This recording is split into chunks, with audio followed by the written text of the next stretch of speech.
అందరికీ నమస్కారం. Welcome to కవిత చెప్పే కబుర్లు. మార్చి 22, 2026 గచ్చిబౌలి స్టేడియంలో శ్రీ శ్రీ శ్రీ గణపతి సచ్చిదానంద స్వామి వారి సంపూర్ణ పర్యవేక్షణలో మరియు ఆశీర్వాదాలతో దత్తపీఠం వారు నిర్వహించిన 10,000 మందితో భగవద్గీత పారాయణం. 10,000 గొంతులు ఒకే స్వరంలా చదివి అందరినీ మంత్రముగ్ధులను చేశారు. స్వామివారు అందరికీ పూలు చల్లుతూ ఆశీర్వాదాలు అందజేశారు.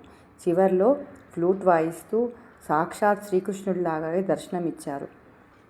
నాకు గోల్డ్ మెడల్ వచ్చిన తర్వాత స్వామివారి సన్నిధిలో ఒక మెమొరైజ్డ్ పార్టిసిపెంట్ లాగా భగవద్గీత చదవడం నా పూర్వజన్మ సుకృతం. నా 2 ఏళ్ల కళ. చూడండి, ఆనందించండి. జై శ్రీమన్నారాయణ.